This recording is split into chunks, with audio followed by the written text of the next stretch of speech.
Well, hello there. It's another day. I'm Jim Harrington. And I am Bill Knight. How are you today? Hanging in there. Hanging in there. Boy, a lot of stuff to talk about today. Lots of things going on. You know, the left hasn't got a lot to sell us. I mean, they haven't got a real leadership in the Democratic Party, and they're trying desperately to hang on to something that they can make an issue that'll get some traction. They think they found one yesterday, but I have my doubts. You know what I'm talking about, Bill. What do you think? They didn't find anything. I mean, they've got a couple of things you're throwing out there. So you're talking about one of two things. Number one, the meeting where the Atlantic Star guy accidentally got invited to this meeting. Atlantic Magazine. Magazine. Yeah. I'm just wondering, how did he get that invite? Because they know who they were going to, invite to this private conversation. Don't you think that indicates there was a mole somewhere? Yeah, absolutely. And this guy knew right away, I got to screenshot all this stuff here. Yeah, posted.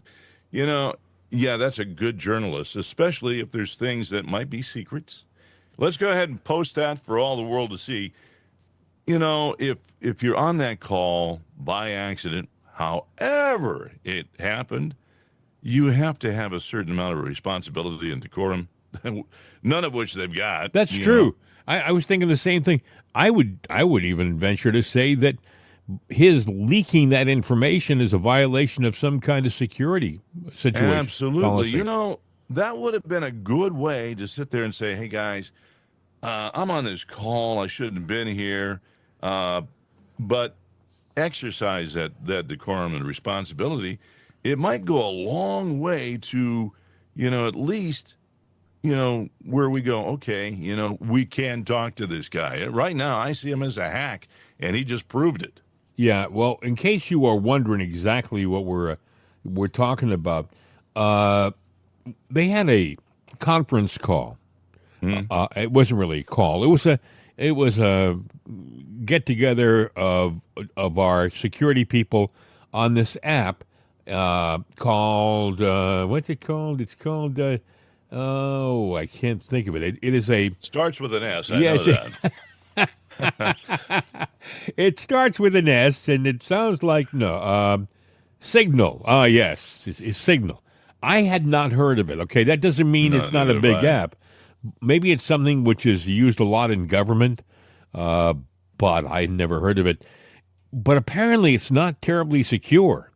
But there was this supposedly informal get-together on Signal with all of these people who were involved with what's happening in Yemen, with our handling of the Houthis.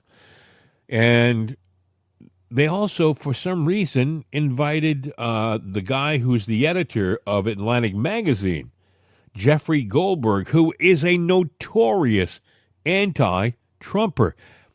Folks, if you're going to invite a journalist, you don't invite the guy who hates you the most to be sitting in on a private, secure conversation. That was a setup, don't you think? And besides absolutely. That, you're doing communications, private communications. Everything's done over commercial networks now, apps and everything. Even if they did a government app, it would be over a, public, platform. Perhaps maybe what they should do is if they're going to do private conversations like that and use apps, maybe they need to have a secure government network. They do have them. Then why wasn't it done that way? I do not know. That's why I think it's a setup. Mm-hmm. Well, it's funny you say setup because who was it? There's the setup of what's going on with what is it, Greenland or whatever, and some of the negotiations. They're trying to. You're talking about there's a group of people going up to visit Greenland, but I don't want to get off track here. Yeah. The thing that I think that shows that it's a setup is one of the first people to jump in with an opinion on what on that call was none other than that former laugh-a-minute woman, former First Lady of the United States, Hillary Rodham Clinton, who has been sitting quietly in the weeds, not doing much recently. But boy, when she saw this opportunity, she struck. She jumped out and started to criticize everybody. And, what they're trying to do, the left is trying to create an issue to cause turmoil in this administration. And by the way, take the spotlight off the fact that the left has got nothing to sell you right now. They've got no leadership. Their messaging is all wrong. It's bass-ackwards, friends. You got AOC out there with Bernie Sanders. Yeah, they draw a crowd, but there were also circus acts that draw a crowd too, and that's kind of like what this is. AOC and Bernie. I heard somebody say yesterday, "Do you think they might be a serious candidate for the 2020?" I think Bernie may not be here in 2028. But they're looking for something. They're trying to generate something. Chuck Schumer, they're saying his head is about to roll because of what he did with the budget, accepting that interim package like he said he wasn't going to accept. They haven't got a cohesive message. They're all over the place. And what they do have, if you look at what happened in the last election, the country wants to go, let's say, to the right. I'm talking about, in a direction. And they're drastically trying to sell you that we all should go to the left. And it just isn't working, So anyway, Hillary comes out. One of the first people to criticize the president and to make a comment about how awful this was. They're trying to develop turmoil. They want to. Yeah. I heard, Bill. I heard what's his name? Coomer. Jeff Cooner on WRKO in Boston this morning while I was getting my show prep together. Does a good show, by the way. But the fact of the matter is, even Jeff, who's a loyalist, meaning he's a supporter of the president, will say, well, it might be the end of Pete Hegseth. I'm saying that I think President Trump is a loyalist, and I think I could be wrong, but I think President Trump is going to double down. He's going to look at Jeffrey Goldberg, who I'm sure he hates, and I'm sure he's going to look at the Atlantic. He's going to look at this story. He's going to pull probably Hegseth into his office and say, hey, Pete, we got to work on this, but you're not going anywhere. Well, Trump has got his own, sometimes when he's talking fast and off the cuff, and he might do a Freudian slip. And then that comes back to, I don't think it should have bitten him in the butt, but he was doing an interview the other day. And, he was talking about Elon Musk and Tesla. And I think what he meant to say, this really agitated me, but he couldn't come up with the word. He goes, this really activated me. Oh, the left jumps in now. Oh, there's a dividing word because, he's friends with Putin. That means that he was activated as a secret Russian agent. That's all over the front pages now. Unbelievable, folks. First of all, these morons in the media think that the supporters of President Trump can't read, all right? They think, these elitists think that you and I can't read, or the fact that I've been around for a while. I remember a very young Donald Trump, a successful businessman from New York, from Queens, actually. I also know that Donald Trump's family has a history. John Trump, former professor at MIT. They make it sound like this guy was squirreled into the country on a freighter, and then put out there as a plant to become president. What a bunch of hooey, the Democrats are at their lowest ever. The numbers aren't there. The party's falling apart. They have no leadership. Nothing that they can hang their hat on. So what? AOC and Bernie's probably not going to be. He's going to eject his mortal coil anytime now. And what, he's trying to bolster AOC? She's a socialist, and I don't know that she's the one hanging her hat on. Fetterman, I've never been a fan of Fetterman, but the left now, they don't like him because he went to go see Trump. And he's got maybe some semi-conservative views. So now they're asking him to resign.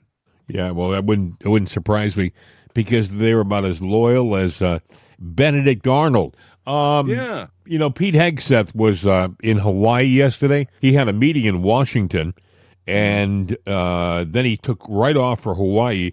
When he got off the plane, the first thing they asked him was this. Can you share how your information about war plans against the Houthis in Yemen was shared with a journalist in the Atlantic? And were those details classified? You're talking about a deceitful and highly discredited so-called journalist who's made a profession of peddling hoaxes time and time again, to include the hoaxes of Russia, or the fine people on both sides hoax, or suckers and losers hoax. So this is the guy that peddles in garbage. This is what he does. I would love to comment on the Houthi campaign because of the skill and courage of our troops. I've monitored it very closely from the beginning. And you see, we've been managing 4 years of deferred maintenance under the Trump administration.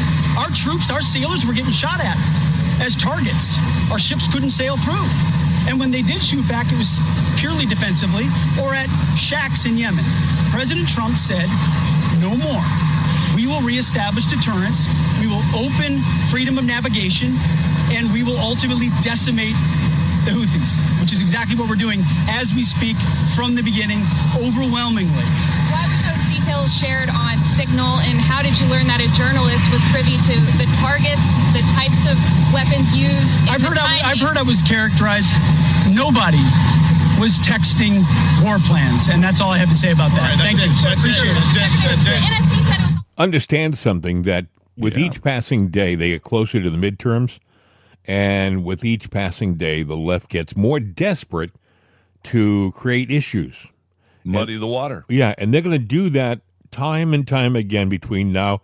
And by the way, if the midterms are devastating, and I saw a report yesterday saying the midterms look terrible for the left, which would be unheard of, because usually the midterms are where the party that didn't bit. The party that didn't win the presidential election usually bounces back in the midterms. Yeah, that's true. And I was just going back. I was going to go back to Hegseth and this conversation, and the guy from Atlantic that sat there and said, "Oh, well, I was privy to some classified information. I screenshotted the text, but I looked at those screenshots. Yeah, that was a good job. Yep, job well done.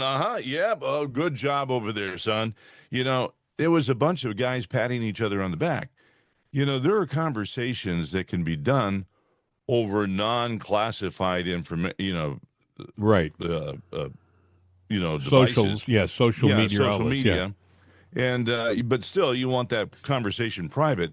And that really looks and sounds to me like, okay, we can do it on this medium because we're not going to be talking about anything sensitive here, fellas. So I got a question for you. What do you think? Do you think that a head is going to roll because of this?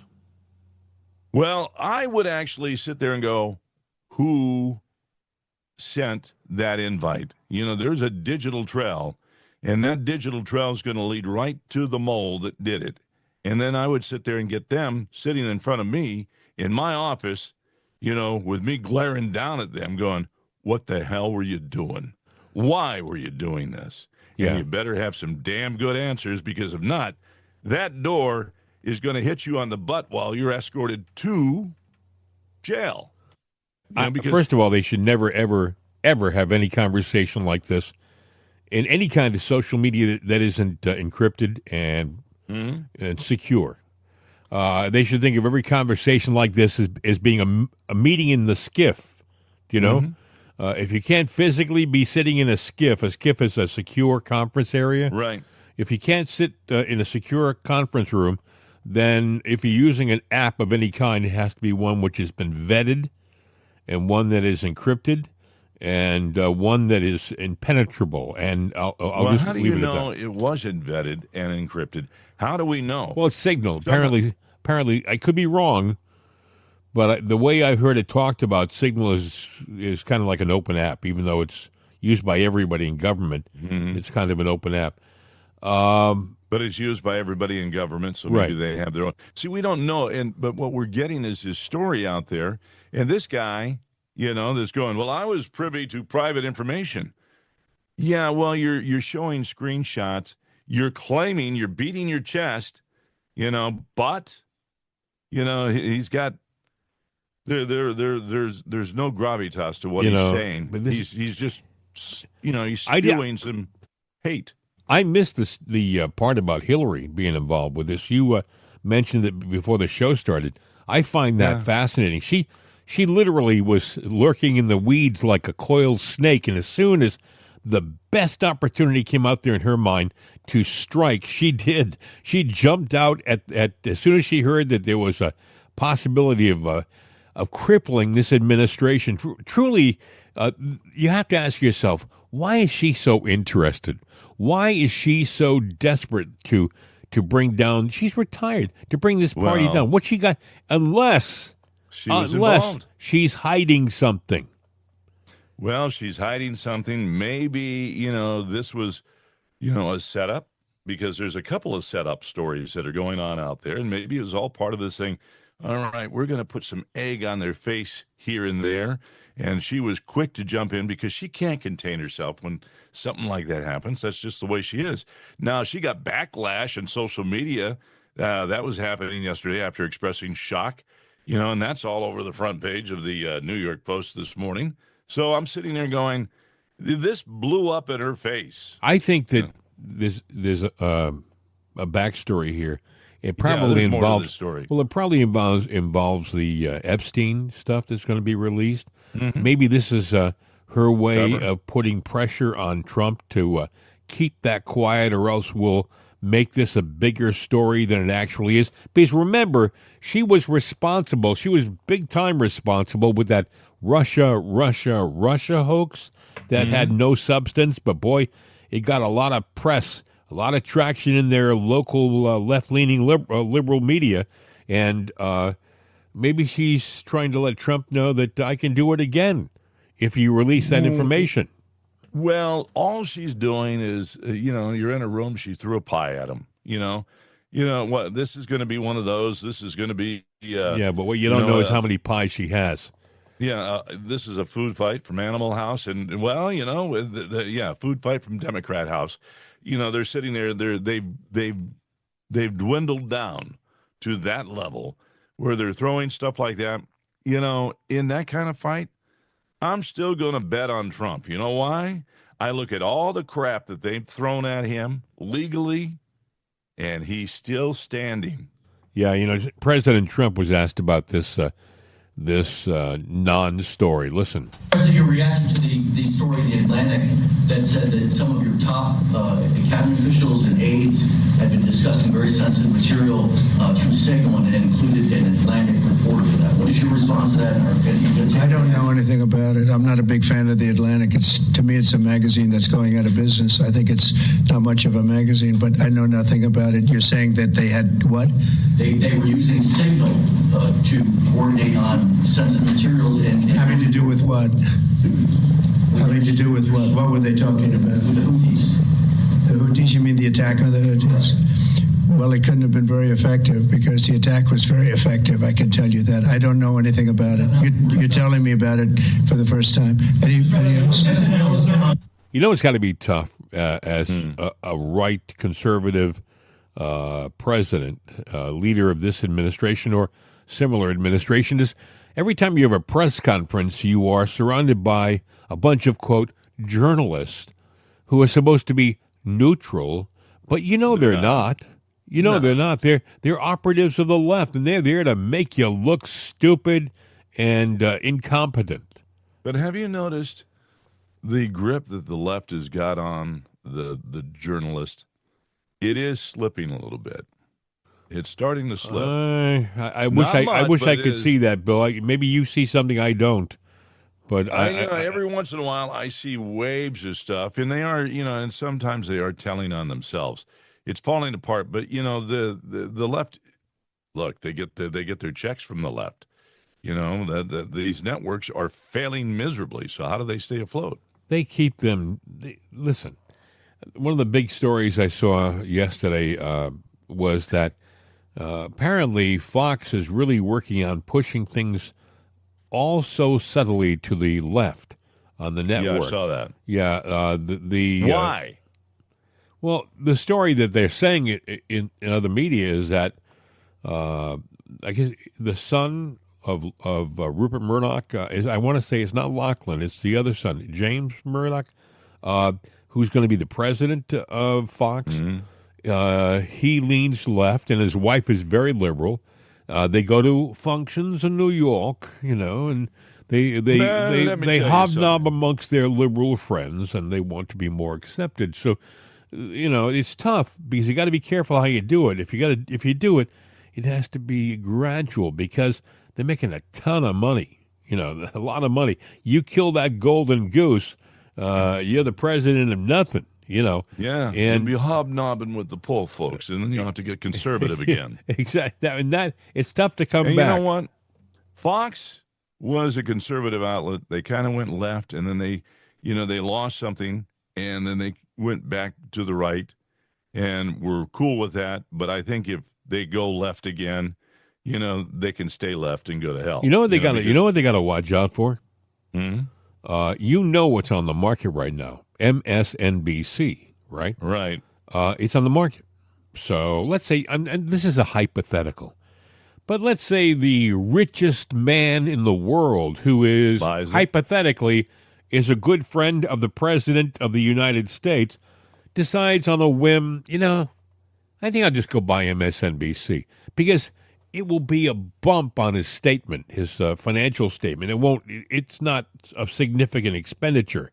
He can probably buy it dirt cheap because it's in the tank. But let's say he buys it. Elon buys MSNBC. You may say, well, then what has he got? A bunch of liberal? No, I really think that he's the kind of guy that would have it staffed with the right people.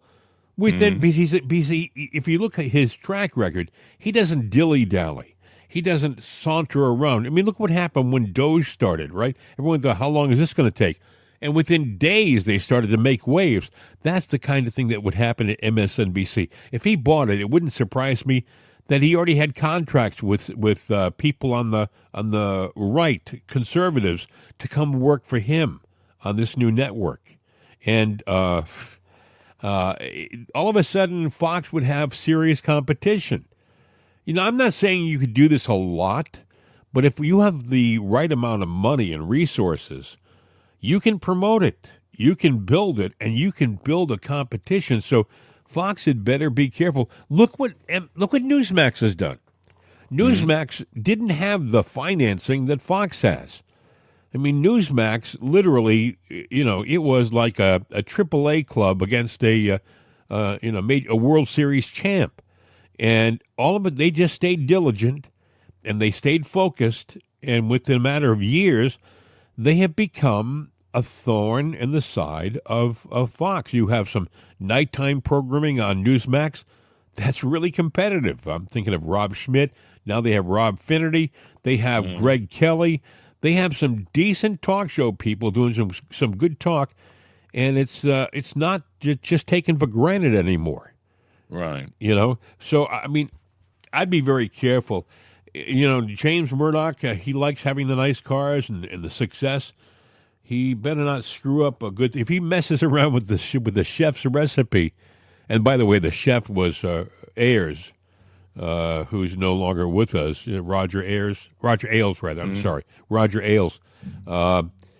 Roger Ailes was a genius. He built that network from the ground up. He was the guy who had the vision and how to make that work. And so what happened when he became at the pinnacle of his success? They threw sexual harassment charges at him. That's the way the left does it all the time. If they can't bring you down legitimately, if they can't bring you down with substance, well, let's throw a lot of sexual harassment charges at the guy.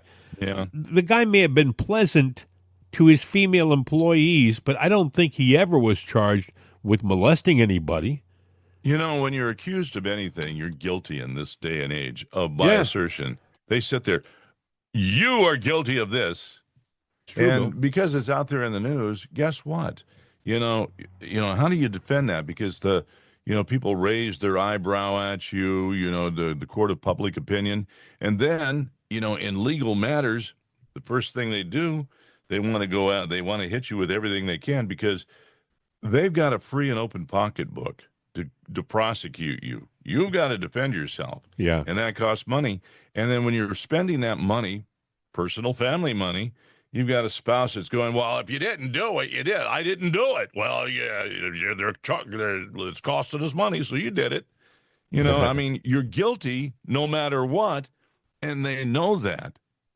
You know, I'm just saying it's well, you know, it's with a Roger rotten Ailes, situation. he had to resign.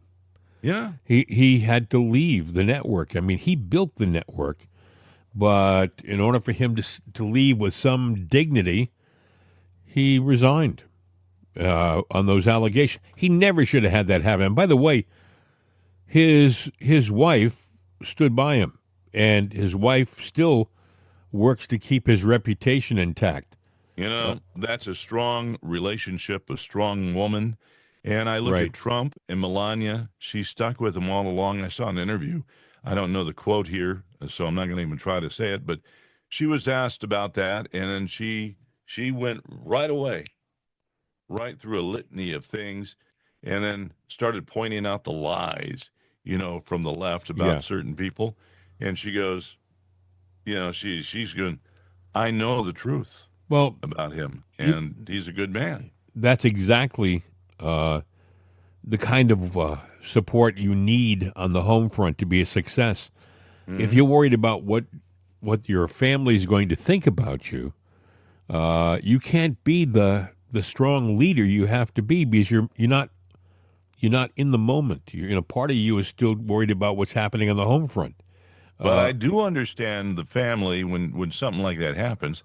I can understand because, you know, they've got friends. They got eyes. They see the news. They hear the news. And, you know, they hear all of that. And, you know, a strike against you is a strike against them. Well, this goes to the fact that all of a sudden in this generation of news people, they have fallen back on reliable sources, say, or a source who wishes to remain anonymous. All of this crap. That there was a time, by the way, that there were editors who would say, we don't publish it unless we can publish who said what. We want to know who it was. This reliable sources stuff doesn't cut it. Yeah, but it's news sensationalism. Dirty laundry works. Yeah, well, and that's all there is to it. It's we live in sad times because, like you said, it's the allegation that sells the story. You know. And it's a hard thing to fight, you know, having worked in some legal stuff before. And I know all about it when you face, not me personally, but, you know, working on that, you know, when you're faced with that, you're sitting there going, this is not going to be easy. And even when you know you've got all your ducks in a row, nobody ever hears about those ducks that you got marching in a row to show that this is not what it appears to be. Well, but you know, for example, Kevin Spacey. Kevin Spacey, very good actor. Now, I could have some of this wrong, but here's what I've been able to... They accused him of a lot of impropriety, sexual impropriety. They basically made him out to be a stalker and a pervert. And, you know, whatever his sexual proclivity is, by the way, that's private. That's his business. Yeah, that's his business. Yes, but the fact of the matter is, the press literally sold the public on the fact that this guy was guilty long before he was found guilty. Well, here's the problem. From what I understand, he was never found guilty. I believe he got off. He got off the charges, but you know, like everything else, the story faded away after a while. People weren't following it closely after a while. So what do they remember? They remember the last thing that they heard the press talk about. Yeah. They remember that he was charged with being a pervert, and in their mind, he's guilty. You know, in the market you're in, I programmed a radio station there, and we had a guy that there was a lot of stuff in the news about where he previously worked, a lot of negative stuff. We had a mountain of negativity that we had to go, and I sat there and I said, that's all just the cake. We got to put some icing on it and a cherry on top, because people, their memory, like if all you got is bad, that's all they remember. But you put some icing on that cake, good story, and a cherry on the top, then that's how they remember the whole history there. That's why these guys, you know, they go to a public relations company when they've done something bad. They go to that, a PR group. What they're doing is they're just building, you know, some history of something, a lot of good stuff, to bury all that negative stuff. And that's what we did with this guy, and it worked very well. But it's expensive and it's hard to do. Look at how many people, for example, January 6th, right? Everyone talks about January 6th. Most of the people on the left talk about it like it was the first shot fired at Concord. They talk about it like it was a revolutionary incident, something that was awful. It never should have happened. But if you were paying attention that day, and a lot of people weren't, but if you were, you saw maybe 1 million people standing outside watching, but waiting for something to happen. You know that if that crowd really got PO'd, and if they really wanted to get into the Capitol, I'm talking about the sea of people that were outside of that building, there would be no stopping anybody. If they wanted to take over that building, case in point, I think it was in Sri Lanka.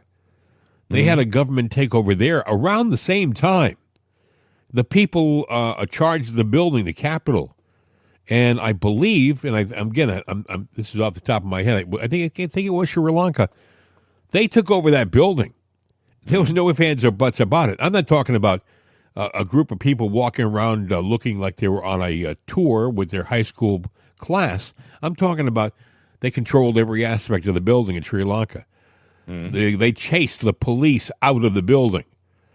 And that was the difference between a real revolution and what they want to sell you on in this country.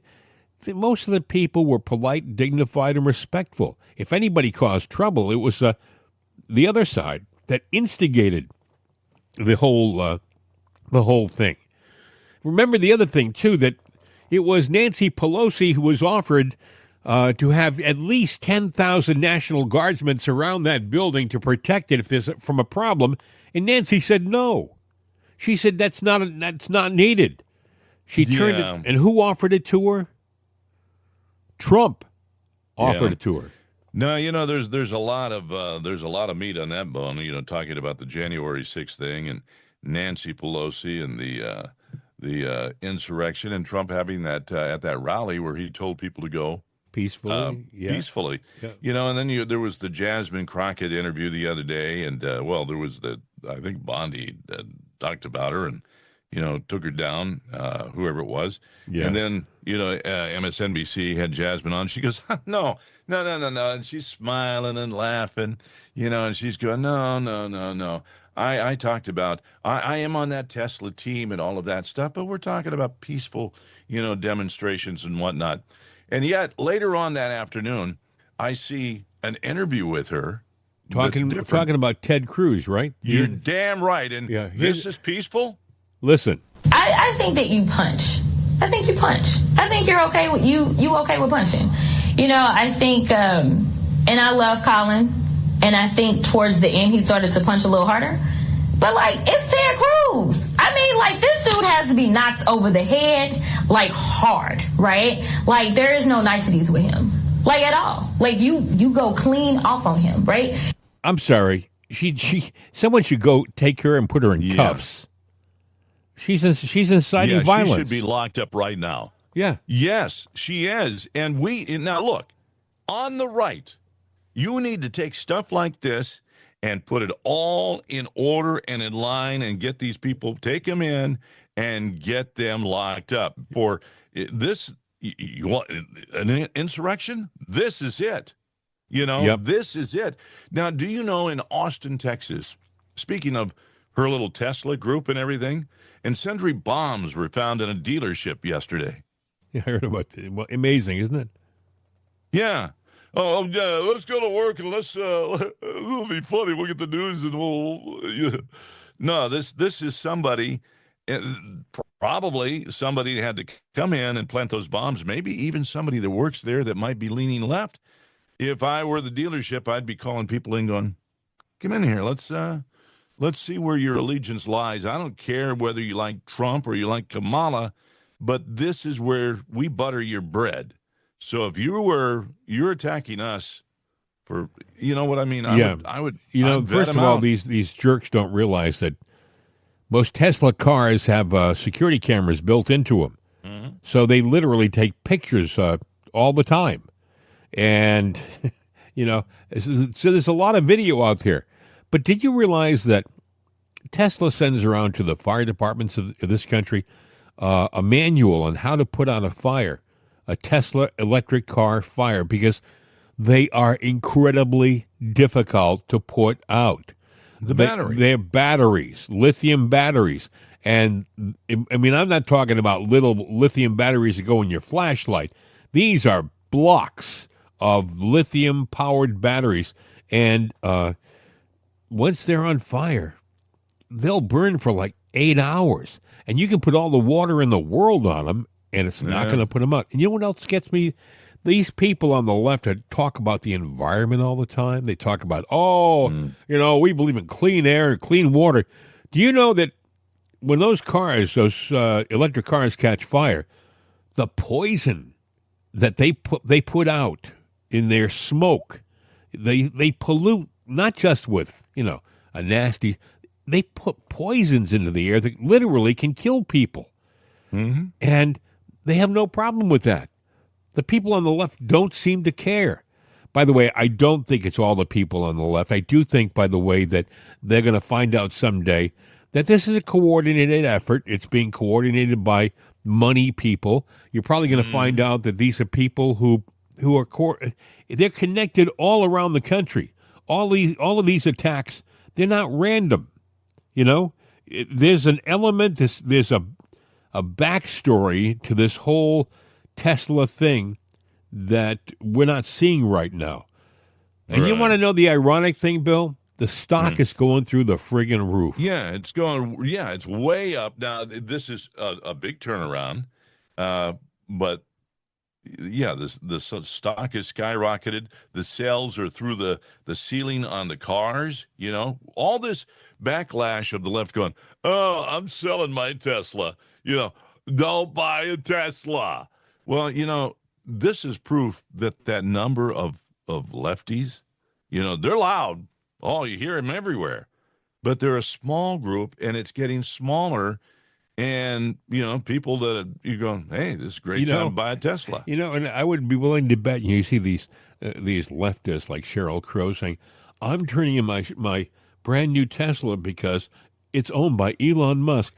Well, there's some conservative dude out there going, oh, I'm going to get a good deal on a used Tesla, and they're buying them right take up. That off your hands there, sweetheart. Yeah, no problem, Cheryl. By the way, just Cheryl, in case, just for clarification, Elon owns Tesla, but you own that particular Tesla. So if you're so stupid that you're going to give it away because you don't like the guy? That fathead in Minnesota, Tim Walz, the failed vice presidential nominee from the left, he thinks he's doing a comedy routine. We remember a couple of days ago, he got up on a stage and he said this. Saying on my phone, I don't know, some of you know this on the iPhone, they've got that little stock app. I added Tesla to it to give me a little boost during the day. 225 and dropping. So,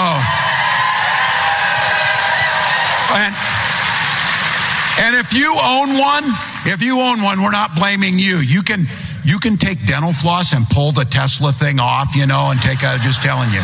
But yes, they are blaming you. Yes, they are blaming you. And by the way, how many people on the right have you seen go up on a stage or on a TV show and be enthusiastic about the failure of an American business, where there are thousands of Americans making their livings building these cars?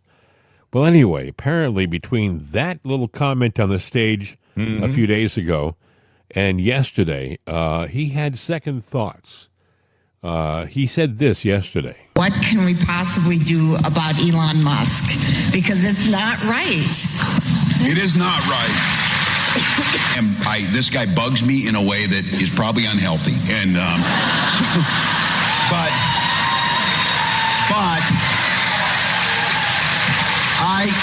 I have to be careful about being a smartass. I was making a joke. These people have no sense of humor. They are the most literal people. But my point was they're all mad, and I, said something I didn't, probably shouldn't have about a company. He is agree. So I make the case they're all butthurt about the Tesla thing, but they don't care the disrespect they have shown to employees at the Minneapolis VA who care for our veterans, and they fire them. They don't care.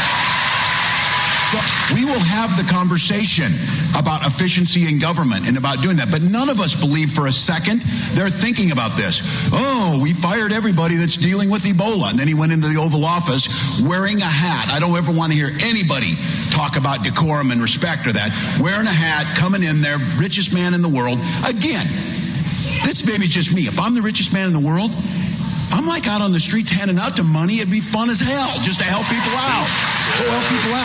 Not this guy. You know, this guy's amazing. First of all, he's a liar. There was nobody who was more VA friendly in the first term than President Trump. You know, Trump was a guy who was rebuilding the VA and making it a respectable place again. And then, of course, Biden got in, completely stopped everything. Completely, he's the guy who took the proverbial, monkey wrench and stuck it into the spokes of success. Go ahead. Did you hear what he said? He goes, if I had that kind of money, I'd be out there handing it out. It'd be so fun. Trump gives away a lot of money all the time. Elon gives away a lot of money all the time. Yep. Tim, what planet are you from? He is not he's not one of us. I mean, the guy's more interested in doing a comedy act than being the governor of Minnesota. Well, he's not funny. No. He's not funny, and he's making fun of how people dress. Have you seen him? But one of the things he's like an unmade bed. One of the things that happened is when between the first comment and the second comment, somebody said, "Your Honor, Governor, we have a little problem here. The Minnesota retirement fund is tied up big time into Tesla stock. We are going to be hurting if you keep making comments like that because the stock will fall and we'll lose money." And so all of a sudden it became a money issue, and he kind of took his words back, although he didn't really. He kind of took them back. Well, now I'm going to wait to see how he takes credit for the fact that the stocks are through the ceiling. They shot up like crazy yesterday, and which means that fund is now really healthy overnight thanks to Tesla. Yeah, not anything you did, Timmy. Anyway. Other things in the news. Bill, have you been following this story about the attorney, the U.S. attorney from the Eastern District of Virginia who was found dead? Biden's attorney, yeah. What happened with that? I saw the story. Well, her name is Jessica Aber. She was 43 years old, found unresponsive Saturday morning. Here's what the report said from the police. This morning at approximately 9:18 a.m., Alexandria police responded to the 900 block of Beverly Drive for the report of an unresponsive woman. Officers located a deceased woman, and following notification of family members, the Alexandria Police Department can confirm the identity of the woman was Ms. Jessica Aber, age 43, former U.S. attorney for the Eastern District of Virginia. Here's the thing that I heard about Miss Aber. She was apparently a tough U.S. attorney. She took her job seriously, and she was going after, of all things, the Central Intelligence Agency. Well, the CIA. Yeah, and I think she had some real interesting information on them, and she was. Well, that's what they implied in the story that I read. And is it a coincidence? I don't know. They're gonna. I'm sure they'll try to make it sound like it was natural causes. They're still working, by the way. The chief medical examiner of Virginia is doing an autopsy and trying to determine what happened to her. If I were the CIA right now, I would just quietly sit on my hands, because there's already, with the Kennedy files out, the statement in there, the state within the state, and the CIA has got a very nefarious history, and something like this right now, they don't need, or are they that brazen? Do they feel that they are that far above anything? It doesn't matter. We're the CIA. We can do whatever we want to. Well, this goes back to 1963 and the Kennedy assassination. For the longest time, it was implied that there was some connection between the killing and the CIA. As a matter of fact, I remember Robert F. Kennedy Jr. being interviewed before he was connected to the administration, and he came out and said he believed the CIA was involved. He didn't even think for a second about answering the question. He believes the CIA was involved. And then with all the stuff that came out last week, it kind of confirmed there was a connection. Right. And now, just an observation, because I expected I would have heard from him. But, sometimes when you get the final diagnosis and you knew you were right, you're just kind of, there's a couple of things you can do. But one of them is you kind of lean back and go, damn, because now it's confirmed. Is what he says, the I's were dotted, the T's were crossed. I don't agree with Chuck Schumer on anything, basically, except the one line where he said about you don't mess around with the intelligence agencies because they can take you down any which way they want to, or something like that. I mean, he was bragging when he said that. Yeah, he was a warning to Trump. But he was probably right. They historically probably run the city. When all is said and done, you don't screw around with it. And you don't mess around with Jim, is what like the old song goes. And you can tug on Superman's cape. You can spit into the wind. You can pull the mask off of old Lone Ranger, but you don't mess around with the CIA. Exactly.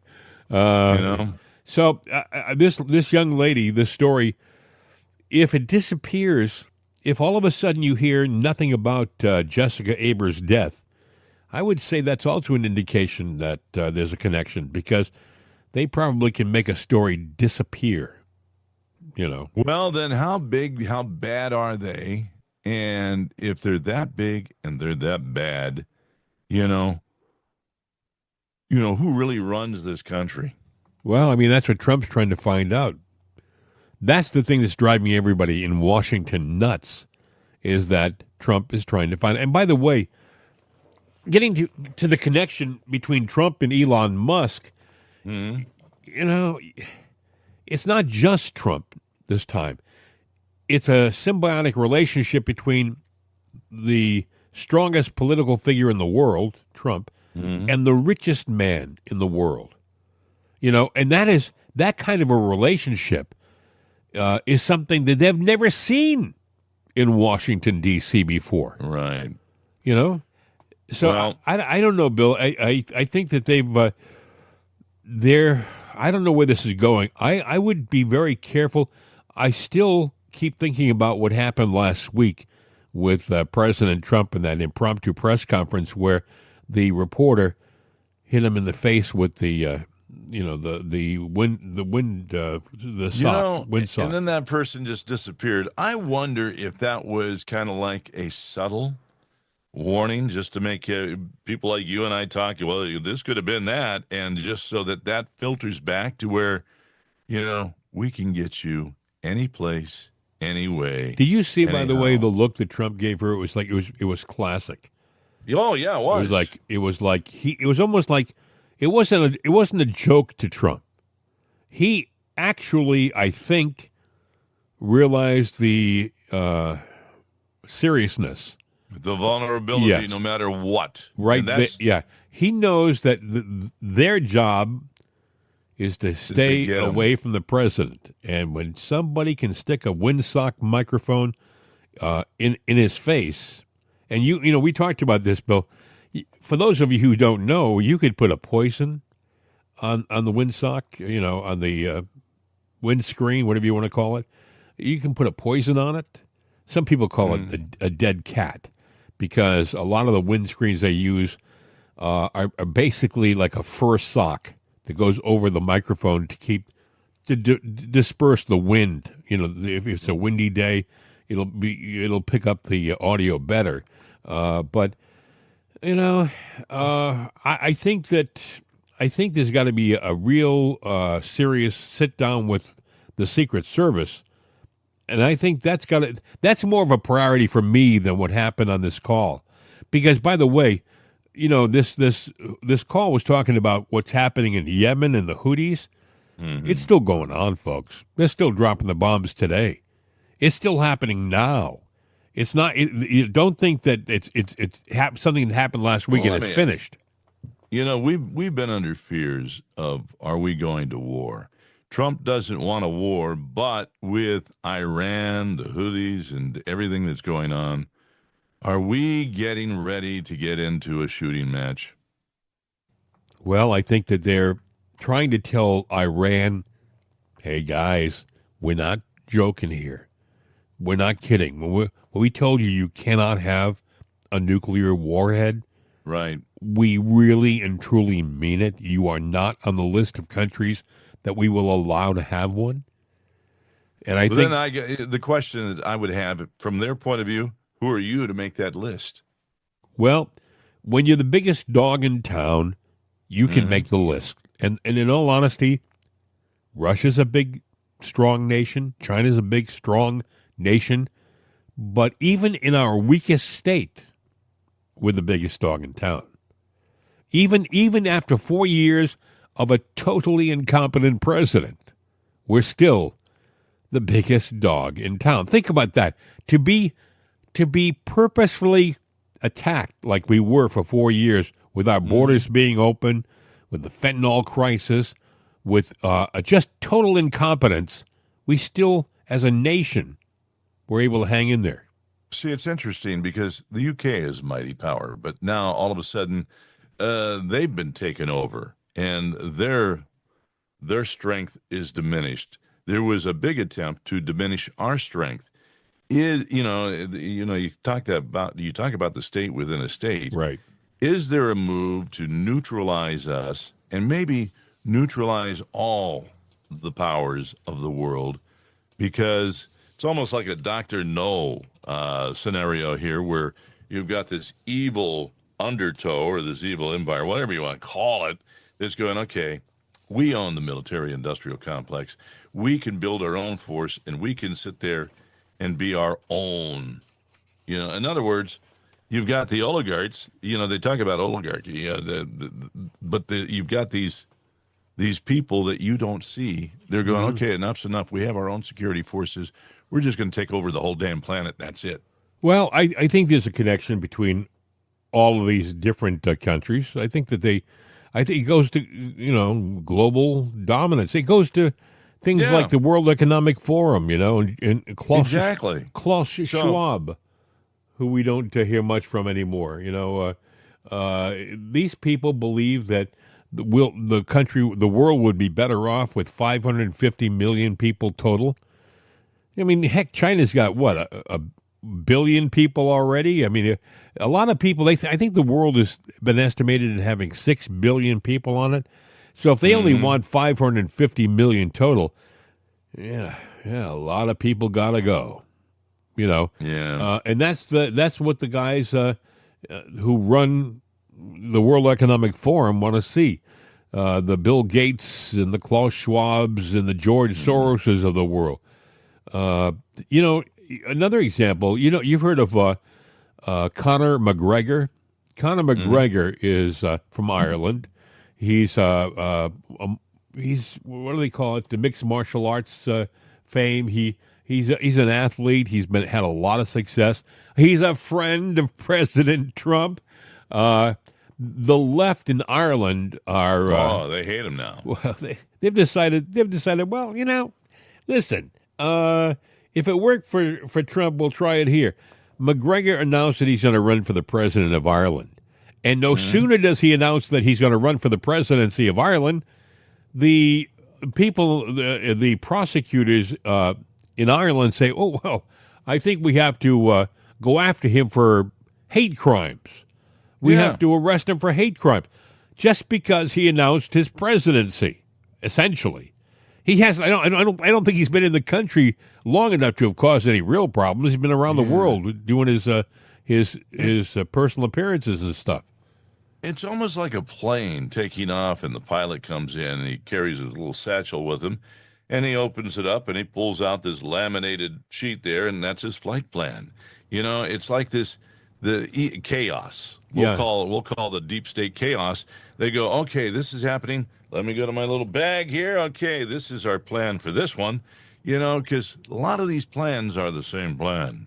If you know what I mean. The director. Listen to this. This is actually a part of Irish government. I'm Irish by descent. I listen to this and I cringe. But Ireland's had a lot of time since my family was there to really screw things up, and apparently they've done so.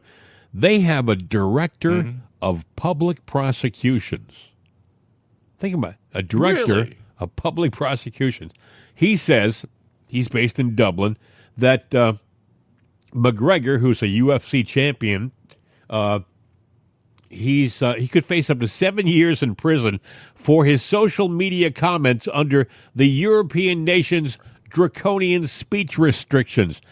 Just by him criticizing the current administration in Ireland and how they're handling the government and the governing of Ireland, right? This director of public prosecutions has determined that we could go after you for hate speech. For hate speech. This, by the way, goes against everything we as Americans stand for. Yeah. We believe in freedom of speech. At least, they tried to take it away from us during this last administration. They tried to pull that out of the Constitution. Fortunately, it didn't work. Speak. Not, we're going to go after you if you speak. And the EU has really been a champion for these socialist causes. They want to be everything that we can't stand. Oh, and by the way, Bill, did you hear the story? I don't know whether you heard this or not. And apparently, it was suggested that I guess the king is going to make a royal trip to Washington, and he's going to offer us an honorary Commonwealth status. Offer the United States an honorary so we're part of them. Commonwealth status from Great Britain. Now, if I were President Trump, I would be very polite. I would be very welcoming. I would tell him to stick that up his royal gluteus maximus. All right? Because all of those soldiers who died fighting to get our freedom from England, and by the way, it wasn't a one-time deal. It wasn't just the Revolutionary War. You'll remember in War of 1812? They went and they attacked us again. They burned down the White House. People don't realize. A lot of people who, by the way, Joy Reid said that it was the Canadians that burned down the White House. No. They can kick our ass. And she's a Harvard graduate. You would think she would have it down. Well, Harvard's doing free tuition again, and it's for people like her that don't have a clue as to Bill, anything in life. I was watching Jesse Waters last night, and he sends out one of his reporters to interview college kids, summer break. They ain't so bright, folks. These young people, God bless them. They'll never be more beautiful. They are just they're the healthiest and they're the prettiest that they'll ever be at that age. But they're also, with all due respect, they are the dumbest they will ever be. These are young adults in college. This is the thing that gets me. They had to get to college. They had to pass their SATs or ACTs to get into college, right? And they don't know who the second president of the United States was.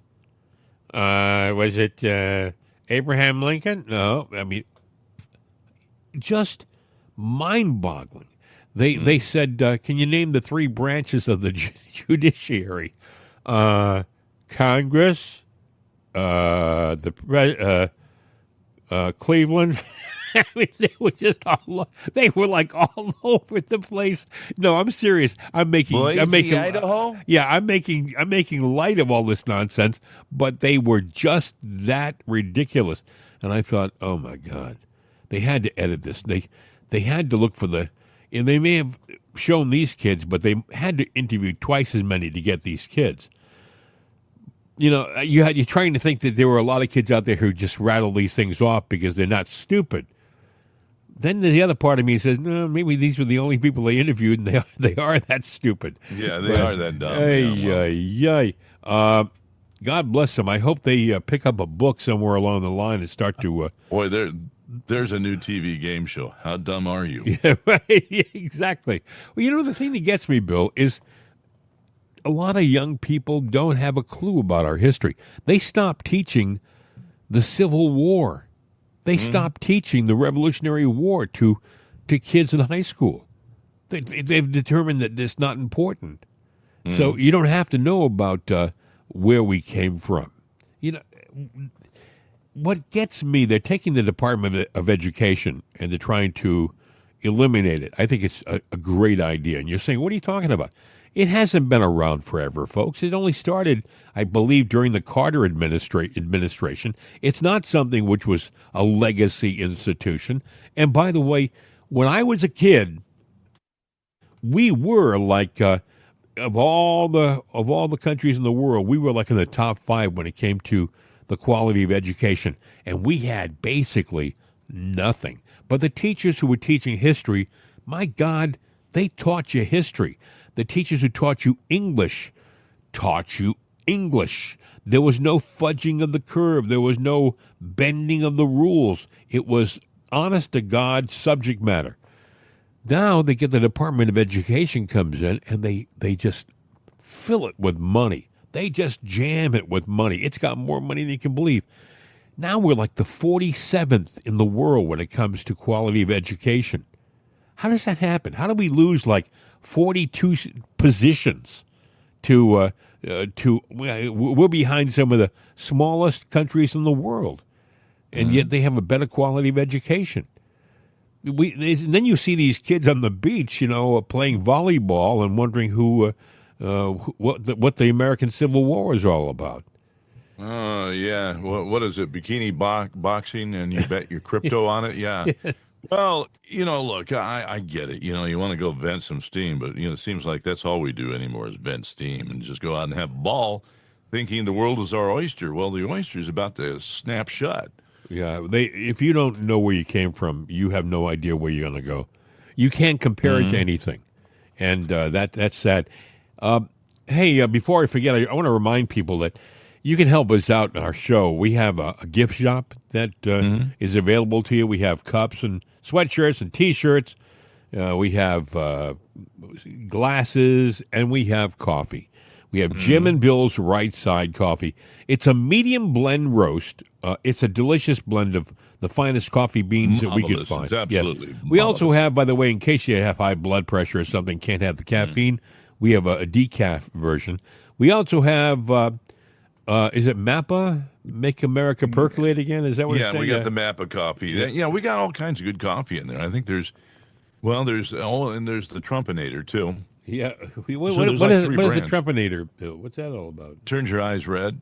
Actually, just reading the news of what the left does. Well, we got to finish the commercial. We got to finish the commercial because Juan and Jose are standing here with their instruments.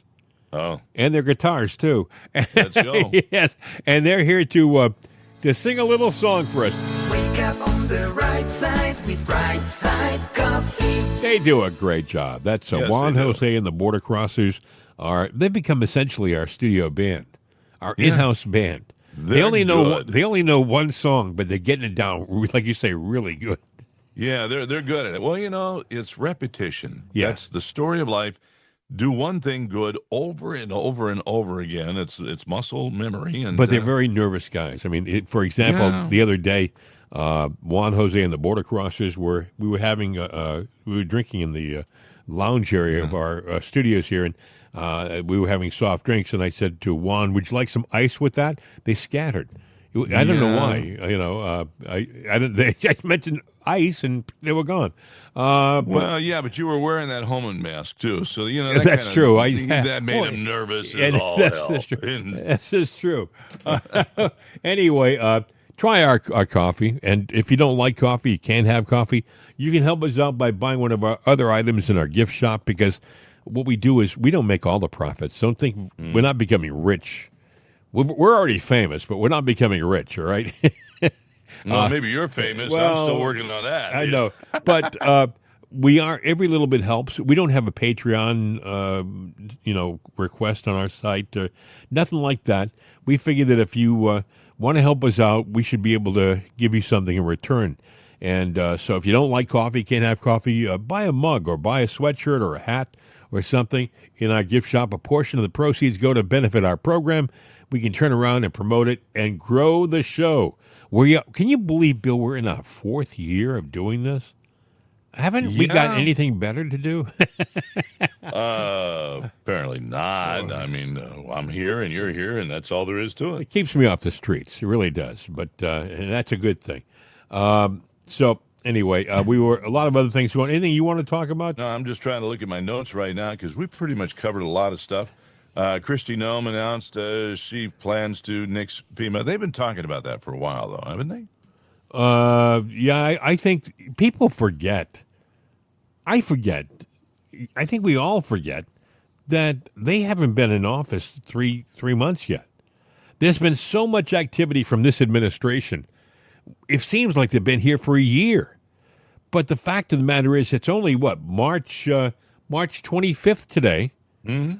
And Trump was sworn in January 20th. Yeah. So, February, March, basically he's been in office 2 months, a little over 2 months. And all of this has happened. And by the way, getting back to the story we talked about earlier, expect people like Hillary, expect people like Chuck Schumer, expect the left to try to make a story where there's no story. This Pete Hegseth thing, they're going to try to bring him down. They want a head. They want a trophy. I hope President Trump gives them the middle finger and continues on. I would do an internal investigation and find out if there's a leak. And I would also change the process. You do any communication about any of our security on a social app, it better be a secure one.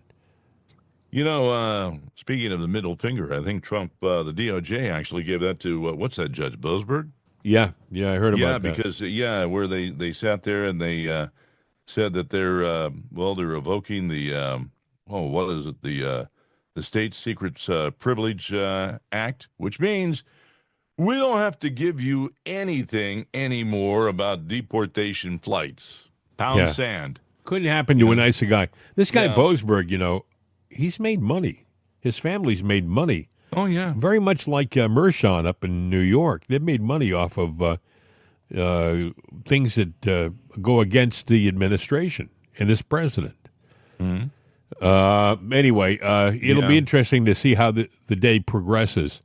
And Mayorkas got the fickle finger of fate, too, from Trump. I guess he got his Secret Service protection revoked. Well, it couldn't happen to a nicer guy. Mayorkas, you remember, this is the guy who said to us the following. This is Alejandro Mayorkas. Is our border secure? Our border is secure. Border is secure because we are maximizing our resources to deliver the most effective results to our border with the most extraordinary workforce in the world. The border is not open. It has not been open, and it will not be open subsequent to May 11th. And he said it with a straight face. He said it with a straight face. The guy is an unadulterated liar. I mean, he makes used car salesmen look like the epitome of truthfulness. This guy, Mayorkas, I remember seeing him testify in front of Congress, and he would look right at these questioners, and he would lie to their face. How could you possibly say that the border is secure? All you had to do is look at the nightly news, and you would see thousands of people swimming the Rio Grande, cutting holes in our fence. They showed a picture. I believe it was in Poland, or one of the countries has a wall around their country, and it showed some people trying to break into the country, and within like seconds, the police were on top of them. They were on the ground. They were spread eagle, and they were deported immediately. No ifs, ands, or buts about it. And this is what Trump is trying to do in this country. And people say, I hear this judge saying about these people we sent down to El Salvador. They didn't have any due process. I heard some judge, one of these appellate judges in D.C. who was appointed by Obama, said that the Nazis had more rights than these poor people who were being shipped to El Salvador. I'm tired of all the name-calling and labels that the left throws out there. All the time. All the time. Yep. So, that's disgusting. You were talking about the kids, and kids don't know anything today. Right. Do you think our generation, or we got a generation out there that's really messed up? I think that there's hope for them, but according to CBS News, the Elizabeth School Board voted to remove certain books from school libraries. This is from Colorado. This was from last year, citing concerns over graphic violence, racism, and discrimination, depictions of self-harm and mental illness, and sexual content in August. But here's the rest of the story. Here's the rest. Go ahead. The rest of the story. A far-left judge over concerned parents has sided with the far left and reinstated 19 books. I mean, and some of these are The Bluest Eye, The Hate You Give, and George, now Melissa. These books are back, and many more. That you've got books here on mental illness, self-harm.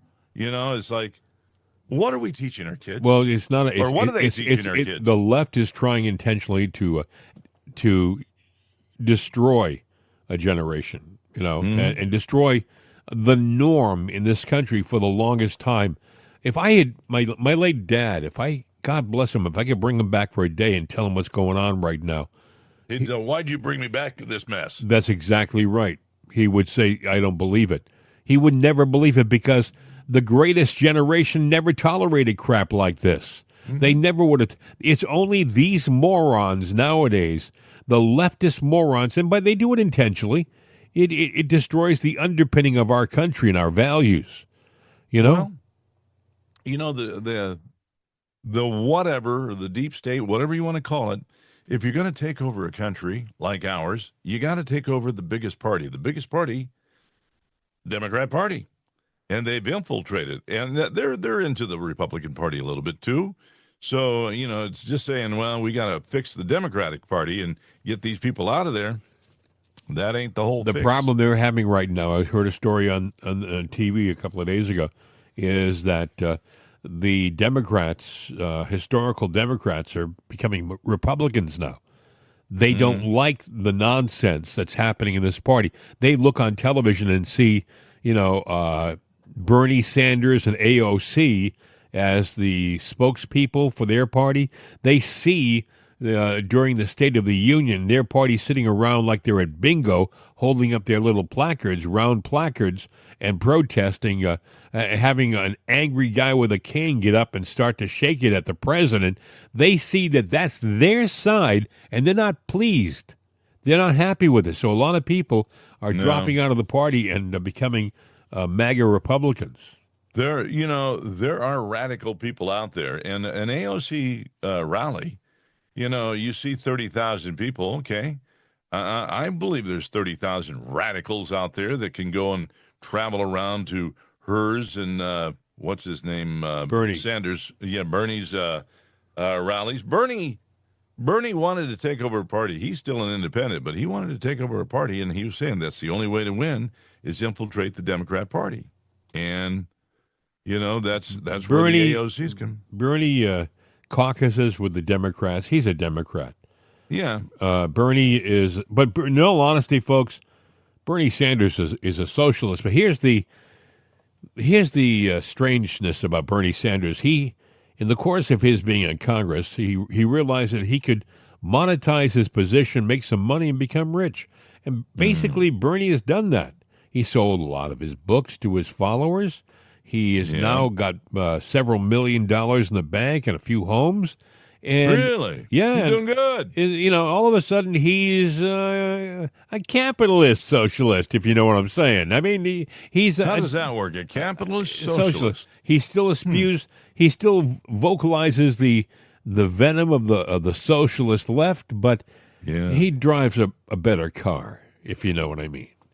Bernie Sanders, and he's what, in his 80s now, and he's the face of your party. I don't know, folks. It doesn't. Along with AOC, boy, I'll tell you what, that is just that's not a pretty face. Well, you know what gets me? The story that talking about the left, the story we talked about yesterday about Obama using USAID to pretend to be sending aid overseas, but was laundering the money to train rent-a-riots instead.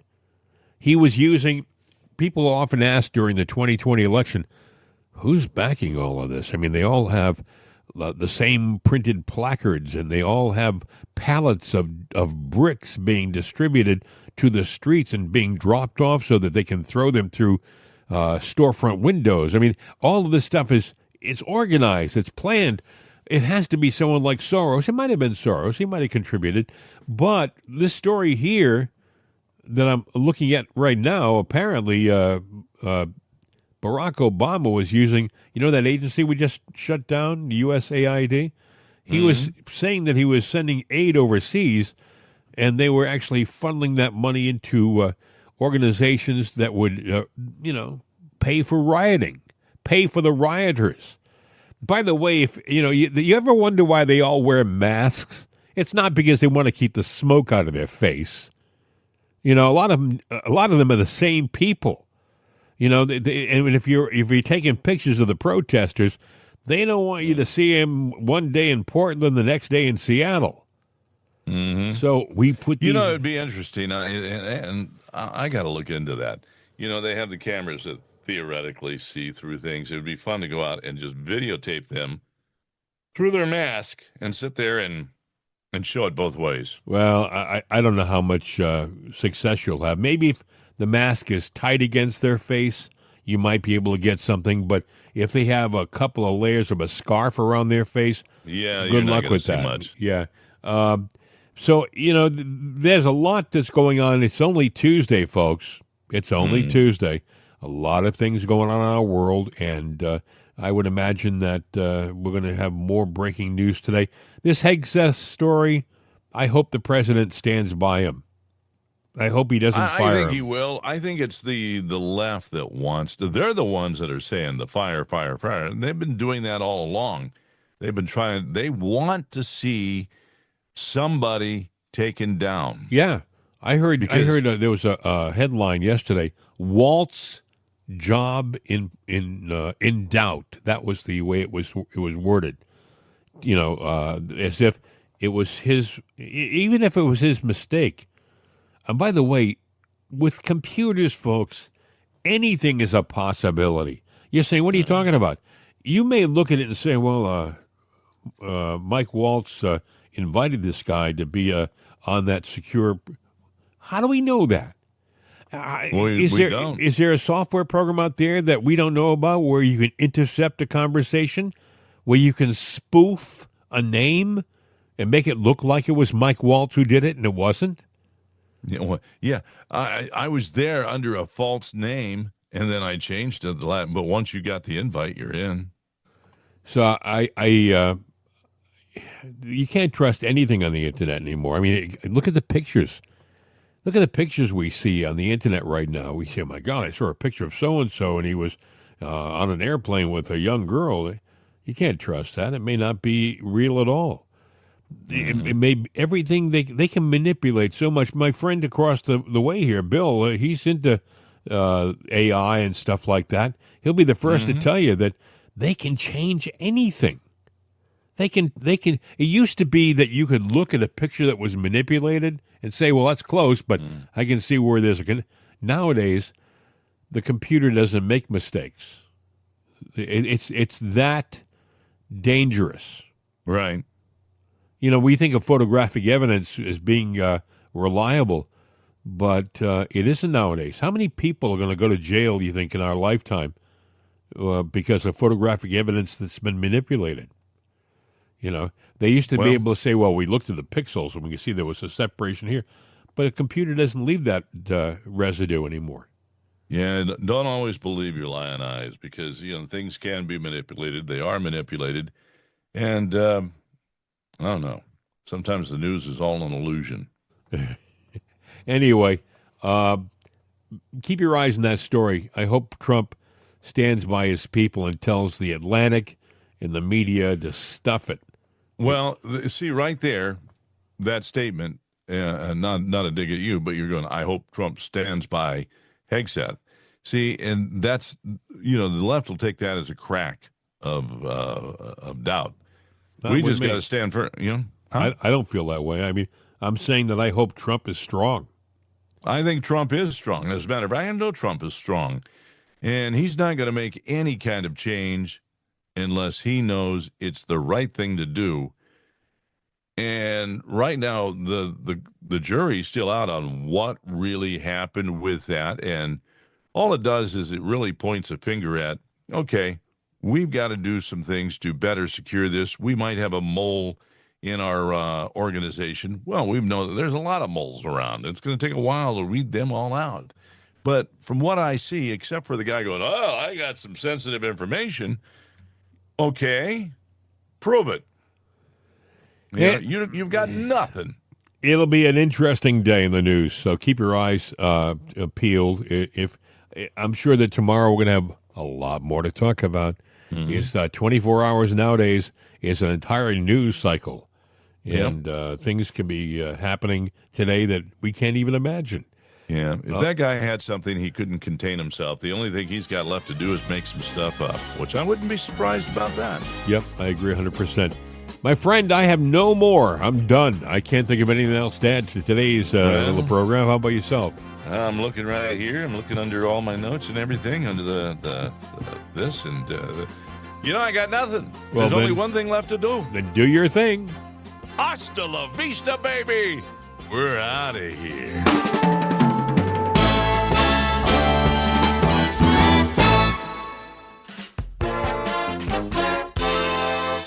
This is CRN America.